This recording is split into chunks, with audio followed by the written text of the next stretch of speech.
السلام علیکم حسان صاحب۔ وعلیکم السلام ورحمۃ اللہ علیہ۔ جارج صاحب کیا حال چال ہیں؟ الحمدللہ قبلہ، آج کل تو آپ بہت جلدی جلدی آ رہے ہیں، کیا خیریت تو ہے؟ بھائی سوالات ایسے ہیں کہ میرا جی جاتا ہے کہ آپ سے ان تمام اہم سوالات جو ہیں ان کا جواب طلب کروں اور کچھ سیکھوں اور کچھ سکھاؤں، تو اس سلسلے میں مجھے آنا ہی پڑتا ہے، کیا کریں؟ باصر و چشم قبلہ، تو پھر آپ اپنے سوالات پیش کیجئے۔ بھئی آج کے سوال تو کچھ ذرا سے آپ کی نظر میں تو شاید ٹیڑھے ہوں گے، لیکن ہماری نظر میں تو یہ بالکل سیدھے سادے اور حق پر مبنی سوال ہیں، تو اگر آپ اجازت دیں تو میں سوال کرتا ہوں۔ قبلہ بسم اللہ۔ پہلا سوال یہ ہے کہ آپ لوگ کہتے ہیں کہ حضرت عیسیٰ علیہ السلام خدا تعالیٰ کے بیٹے ہیں۔ جہاں ہم کہتے ہیں، اب سوال یہ پیدا ہوتا ہے کہ اگر وہ خدا تعالیٰ کے بیٹے ہیں تو بھائی خدا کی بیوی کا تو نام بتائیے، نعوذ باللہ کہہ کے میں یہ کہتا ہوں، اس کا تو آخر آپ کو علم ہوگا۔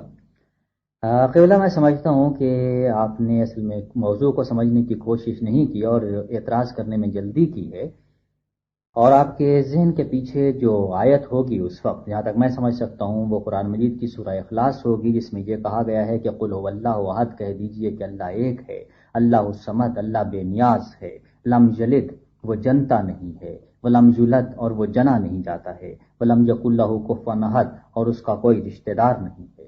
اور جہاں آپ نے یہ بیوی کا سوال کھڑا کیا ہے، وہاں آپ کے ذہن میں یہ دو آیتیں ہو سکتی ہیں۔ ایک سورہ جن کی آیت نمبر 3 ہے، جس میں یہ کہا گیا ہے کہ وَأَنَّهُ تَعَالَى جَدُّ رَبِّنَا، کہ وہ پاک ذات، وہ اونچی ذات، وہ ہمارا رب، وہ بہت بڑا ہے، مَتَّخَذَ صَاحِبَةً وَلَا وَلَدًا، اور نہ اس نے کوئی بیوی اپنے لیے اختیار کی ہے اور نہ ہی بیٹا۔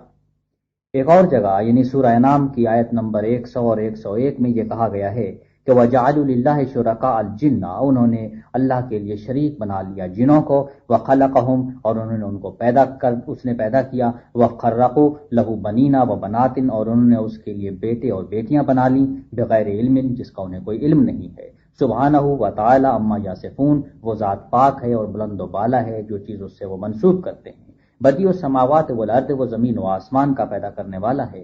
انا یکون لہ ولد ولم تکن لہ صاحبۃ، کہ اس کی بیوی، اس کا بچہ کیسے ہو سکتا ہے جب اس کی بیوی نہیں ہے۔ وخلق کل شیء، اور اس نے ہر چیز کو پیدا کیا ہے۔ وہو بکل شیء علیم، اور وہ ہر چیز کو جاننے والا ہے۔ جارج صاحب آپ نے میرے منہ کی باتیں چھین لی ہیں، اور یہی وہ آیات ہیں جن پر ہمارا پختہ یقین ہے۔ جی، لیکن آپ نے غور نہیں کیا کہ ان آیات میں کہیں عیسائیوں کا کوئی تذکرہ نہیں ہے، بلکہ پہلی آیت جو میں نے آپ کے سامنے پڑھی، سورہ اخلاص پوری کی پوری، وہ مشرکین مکہ سے خطاب ہے۔ اس کے بعد سورہ جن جو ہے، اس کی اگر آپ پہلی دو آیات پڑھ لیں تو آپ کو معلوم ہوگا کہ جنوں کا تذکرہ ہے۔ ظاہر ہے کہ ہم کم از کم انسان ہیں، جنوں میں ہمارا شمار آپ نہیں کیجئے۔ سورہ انعام میں آپ نے دیکھا کہ کہا کہ اس کے بیٹے اور بیٹیاں بنا دی گئی ہیں، اور ہم تو صرف ایک بیٹے کا تذکرہ کرتے ہیں، نہ ہم بہت سارے بیٹوں کا کہتے ہیں، نہ بیٹیوں کا۔ اس لیے یہ سوال کہ صاحب اس کی جب بیوی نہیں ہے تو بچہ کیسے ہو سکتا ہے، یہ یہاں سے ماخوذ ہے۔ لیکن قبلہ میں اس کا جواب بالکل سیدھا سادہ سا یہ دینا چاہتا ہوں کہ یہاں پر جو لفظ استعمال کیا گیا ہے وہ ولد استعمال کیا گیا ہے، کہ خدا کا کوئی ولد نہیں، اور ہم بھی اس چیز کو مانتے ہیں، لیکن ہم حضرت مسیح کو ابن کہتے ہیں اور ولد نہیں کہتے۔ وہ جسمانی بیٹے نہیں ہیں، ہم روحانی مفہوم استعمال کرتے ہیں۔ نہیں تو آپ چاہے روحانی مفہوم استعمال کریں، لیکن جب آپ یہ کہہ دیتے ہیں، اگر یہ کسی طریقے سے یہ بات مان لی جائے کہ خدا کے بیٹا پیدا ہوا ہے، جی، تو آپ دراصل خدا کو نعوذ باللہ حیوان نہیں بنا دیتے؟ نہیں قبلہ، حیوان تو بنانے کا سوال اس وقت پیدا ہوتا ہے جب ہم یہ کہیں کہ وہ اس طرح سے جسمانی بیٹے ہیں جیسے کہ ہم اور آپ پیدا ہوئے ہیں۔ لیکن جب ہم یہ کہہ رہے ہیں کہ یہ روحانی معنی میں استعمال ہوا ہے، اور بلکہ میں آپ کو دعوت دیتا ہوں کہ اگر آپ پوری بائبل میں سے کوئی ایک آیت ایسی پیش کر دیں جس میں اس قسم کے تعلقات کا تذکرہ ہو خدا کا، کہ کسی مرد کسی عورت کے ساتھ اس نے وہ تعلقات قائم کیے جو مرد اور میاں اور بیوی میں ہوتے ہیں، تو میں آپ کو دعوت دیتا ہوں کہ آپ ایسی کوئی آیت پیش کیجیے، اور آپ قطعاً پیش نہیں کر سکیں گے۔ تو پھر آپ بیٹا کیوں کہتے ہیں؟ سوال تو یہ ہے۔ ہاں، یہ آپ کا سوال یہ صحیح ہے کہ صاحب ہم بیٹا کیوں کہتے ہیں، ہم اور کیوں کچھ نہیں کہتے تھے، تو اس کا جواب یہ ہے کہ پہلے تو نئے عہد نامے کے مصنفین نے آپ حضرت مسیح کو اس لقب سے یاد کیا ہے، پھر حضرت یحییٰ نے آپ کو خدا کا بیٹا کہا، جبریل فرشتے نے آپ کی پیدائش سے پیشتر آپ کو یہی لقب دیا، خود خداوند رب العالمین نے مسیح کو بپتسمہ دیتے کے موقع پر اور پھر پہاڑ پر آپ کی صورت بدل جانے پر آپ کو بیٹا کہا۔ ظاہر ہے کہ ہم نے یہ لفظ خود ایجاد نہیں کیا ہے، ہم تو اپنی کتاب کی پیروی کرتے ہوئے اور اپنے خدا کی پیروی کرتے ہوئے یہ الفاظ استعمال کرتے ہیں۔ نہیں، دیکھیں سوال یہ ہے کہ یہ جو عقیدہ ہے کہ اگر خدا کی اولاد ہے تو میں سوچتا ہوں کہ اگر آپ نے یونانی تاریخ کا مطالعہ کیا ہو تو وہاں پر آپ کو یہ جو خیال ہے وہ ملتا ہے کہ ان کے ہاں دیوتاؤں کی اولاد ہوا کرتی، تو وہ اس طرح سے تو نہیں ہے یہ؟ آپ کا یہاں تک تو آپ کی بات صحیح ہے کہ یونانی ایسی چیز مانتے تھے، لیکن یہ بات صحیح نہیں ہے کہ کم از کم عیسائیوں نے یہ عقیدہ جو ہے یہ یونانیوں سے لیا، کیونکہ آپ نے چونکہ تاریخ کا حوالہ دیا ہے تو اس لیے میں آپ کی توجہ تاریخ کی اس حقیقت کی طرف مبذول کراتا ہوں کہ جناب مسیح کے پہلے حواری تمام کے تمام یہودی تھے، کوئی بھی یونانی نہیں تھا، اور یہودی پکے موحد ہوتے ہیں، وہ مجھ سے اور آپ سے زیادہ توحید پرست ہیں۔ ظاہر ہے کہ وہ اس قسم کی بات تو نہیں کر سکتے تھے کہ یونانیوں سے جا کے متفق ہو جاتے، لہٰذا یہ آپ کا سوال جو ہے اگر آپ نے چونکہ تاریخ کا حوالہ دیا ہے اس لیے تاریخ کی حقیقت پر تو قطعاً مبنی نہیں ہے۔ میرا خیال ہے آپ اگر کچھ اور سوال کوئی پیش کریں تو زیادہ مناسب رہے گا۔ جارج صاحب، اگر خدا کے لیے لفظی طور پر بیٹا ماننا خدا کی طرف ان نقائص کو منسوب کرنا ہے جو عموماً انسانوں میں پائے جاتے ہیں، کیا آپ اس سے متفق نہیں؟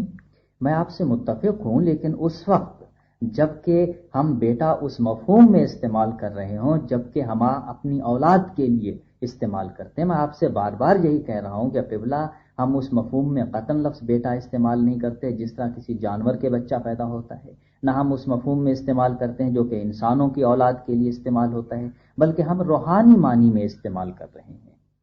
اگر آپ خود بائبل پر غور کریں، کتاب مقدس کا مطالعہ کریں تو آپ کو خود یہ ملے گا کہ کس طرح سے روحانی مفہوم پایا جاتا ہے۔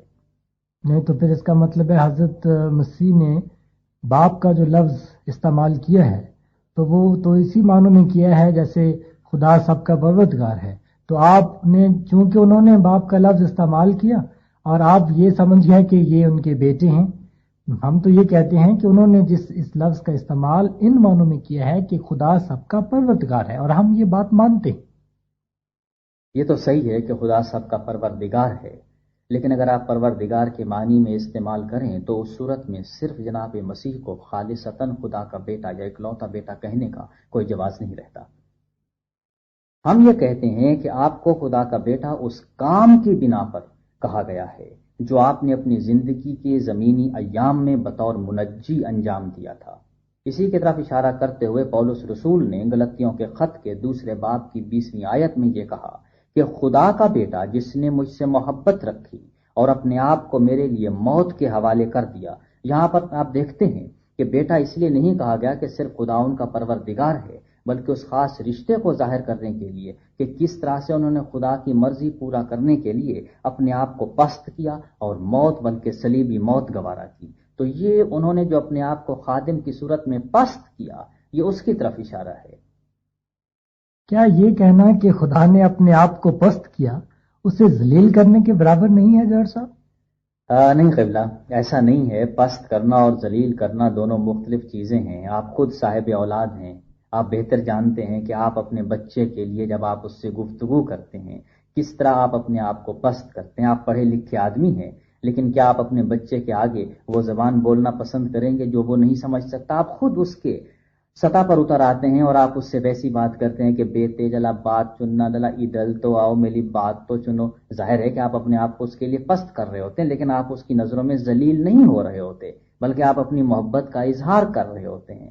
یہ اپنے آپ کو پست کرنا ذلیل کرنا نہیں ہے، بلکہ محبت کا اظہار کرنا ہے، اور محبت قربانی چاہتی ہے اور قربانی دیتی ہے۔ محبت اپنی عزت کی فکر نہیں کرتی بلکہ محبوب کی فکر کرتی ہے، اور ہم یہی آپ کو سمجھانے کی کوشش کر رہے ہیں۔ جارج صاحب، یہ موضوع سے ہٹ کر ذرا بات ہے، لیکن یہ آپ کی بات سے مجھے بات یاد آئی جی۔ اگر یہ قربانی ہی کی بات تھی جی۔ اور اگر یہ محبت ہی کی بات تھی تو جی۔ ایسی قربانی کیوں گوارا کی جو کہ خود لعنتی قربانی ہو؟ بائبل میں اس کا ذکر میں نے کہیں پڑھا تھا کہ اس نے موت گوارا کی، بلکہ صلیبی موت یعنی لعنتی موت گوارا کی، تو اس کا آپ کے پاس کیا جواز ہے؟ قبلہ، آپ نے جو سوال کیا ہے وہ حقیقتاً جیسے آپ نے محسوس کیا ہے موضوع سے ہٹ کر ہے، اس لیے میرا خیال یہ ہے کہ پہلی سوال میں آپ سے یہ گزارش کروں گا کہ اگر دوسری دفعہ جب آپ آئیں، آپ اسی صلیبی موت کے بارے میں اگر تیار ہو کے آئیں تو بہت اچھا رہے گا، ہم اسی موضوع پہ گفتگو کر لیں گے۔ لیکن اس سے پہلے میں آپ سے ایک اور گزارش یہ کر دوں کہ جہاں پر آپ نے یہ لعنت کا تذکرہ کیا ہے، کیونکہ اس کا گناہ کے موضوع سے بہت گہرا تعلق ہے اور ہم اس پر اس وقت گفتگو نہیں کر سکتے کیونکہ ہمارے موضوع سے اس کا تعلق نہیں ہے، اس لیے اگر آپ گناہ اور موت اور ان تمام چیزوں پہ تیاری کر کے آئیں تو ہم تبادلہ خیالات کر لیں گے۔ اس لیے اس وقت اگر آپ مجھے معذور رکھیں تو آپ کی نوازش ہوگی۔ میں پھر جارج صاحب آپ سے ایک اور سوال کرتا ہوں۔ سوال یہ ہے کہ کیا آپ مسیح کو اس لیے خدا کا بیٹا کہتے ہیں کیونکہ ان کا کوئی انسانی باپ نہ تھا؟ نہیں قبلہ، یہ قطعاً نہیں، میں آپ کو پہلے بھی بتا چکا ہوں کہ ہم بیٹا قطعاً اس وجہ سے نہیں کہتے، کیونکہ اگر یہ جواز مان لیا جائے کہ ہم اس وجہ سے انہیں بیٹا کہتے ہیں کہ صاحب ان کا باپ نہیں تھا، تو اس صورت میں ہمیں ملک صدیق کو بھی بیٹا ماننا پڑ جائے گا، کیونکہ اس کے بارے میں بھی لکھا ہے کہ اس کا نہ کوئی آغاز ہے، نہ انتہا ہے، نہ اس کے باپ کا کچھ پتہ، نہ اس کی ماں کا کچھ پتہ۔ ہم اس بنا پر نہیں کہتے، اور آپ پھر مجھے اسی موضوع پر لانے کی کوشش کر رہے ہیں کہ چونکہ انسانی باپ نہیں تھا لہٰذا ہم خدا اسی مفہوم میں مانتے ہوں گے جس صورت میں انسان کا باپ ہوتا ہے۔ نہیں قطعاً نہیں قبلہ، بالکل نہیں، یہ وجہ نہیں ہے۔ جارج صاحب، کیا آپ نہیں مانتے کہ حضرت عیسیٰ انسان تھے؟ ہم بالکل مانتے ہیں، ہمیں اعتراف ہے اس حقیقت کا۔ تو اگر وہ انسان تھے تو پھر آپ انہیں خدا کس طرح کہہ سکتے ہیں؟ قبلہ، ہم یہ تو ضرور کہتے ہیں کہ وہ انسان تھے، لیکن آپ دو چیزوں میں فرق محسوس نہیں کر رہے۔ یہ کہ وہ انسان تھے اس کا میں نے اعتراف کیا، لیکن میں نے اس بات کا قطعاً اعتراف نہیں کیا کہ وہ صرف انسان تھے۔ آپ مجھ سے کہلوانا یہ چاہتے ہیں کہ چونکہ وہ صرف انسان تھے اس لیے خدا نہیں ہو سکتے، لیکن میں نے اس کا اعتراف کیا کہ وہ انسان تھے۔ ہاں، وہ انسان تھے، کامل انسان تھے، لیکن صرف انسان نہیں تھے، آپ خدا بھی تھے، اور قادر مطلق کو اس بات کی قدرت حاصل ہے کہ وہ اپنی عظمت کو گھٹا کر ہماری محدود انسانی زندگی کے تنگ دائرے میں لے آئے۔ ایک اور اس سلسلے میں بات پوچھنا چاہوں گا کہ اگر یہی بات ہے تو آپ یہ بتائیں کہ خدا اور انسان میں کوئی قدر مشترک ہے؟ جی ہاں، ضرور ہے۔ پہلے تو آپ کو یاد ہوگا کہ جب ہم الہام کے موضوع پر گفتگو کر رہے تھے اس وقت ہم نے اس پہ تبادلہ خیال کیا تھا۔ اس سلسلے میں آپ کے سامنے کچھ اور چیزیں پیش کرنا چاہتا ہوں۔ ایک تو آپ کے سامنے پہلے میں بائبل کی ایک آیت پیش کرتا ہوں، یعنی پہلی ہی کتاب اس کا پہلا ہی باب اس کی 26ویں آیت، جس میں یہ کہا گیا ہے کہ خدا نے انسان کو اپنی صورت پر اور اپنی شبیہ پر پیدا کیا۔ لیکن حسان صاحب، یہ ممکن ہے کہ آپ کہیں کہ چونکہ میں بائبل کو نہیں مانتا تو لہٰذا اس کا حوالہ پیش کرنا فضول ہے، اس لیے میں آپ کے سامنے ایک حدیث پیش کرتا ہوں۔ جامع صغیر میں یہ حدیث ان الفاظ میں آئی ہے کہ خلق اللہ آدم علی صورتہ، کہ اللہ نے آدم کو اپنی صورت پر پیدا کیا۔ یہ حدیث دوسری جگہ پر ان الفاظ میں وارد ہوئی ہے کہ لا تقبہ الوجہ، کسی کے چہرے پہ تھپڑ مت مارو، فإن اللہ خلقہ علی صورت الرحمن، کیونکہ اللہ نے اسے رحمان کی صورت پر پیدا کیا ہے۔ اسی حدیث کو شرح العقائد النصفیہ میں دو جگہ صفحہ 38 اور صفحہ 42 پر حاشیے میں پیش کیا گیا ہے، اور ان الفاظ کے ساتھ آئی ہے کہ ان اللہ تعالی خالق آدم علی صورتہ، تحقیق اللہ تعالی نے آدم کو اپنی صورت پر پیدا کیا۔ یہاں آپ ان حوالوں سے دیکھ سکتے ہیں کہ کتاب مقدس سے اور خود اسلام کی تعلیم سے یہ بات واضح ہے کہ خدا اور انسان کے درمیان قدر مشترک ہے، اور میں آپ سے پہلے بھی ایک دفعہ کہہ چکا ہوں کہ اگر یہ قدر مشترک نہ ہوتی تو الہام قطعاً ناممکن ہے، اور چونکہ یہ قدر مشترک ہے اس لیے ہمارا یہ کہنا کہ وہ انسان کامل تھے اور خدا کامل بھی تھے، انہوں نے اپنے آپ کو اس طرح سے محدود کیا کہ انسان کے درجے تک لے آئے، یہ ممکن ٹھہرتا ہے۔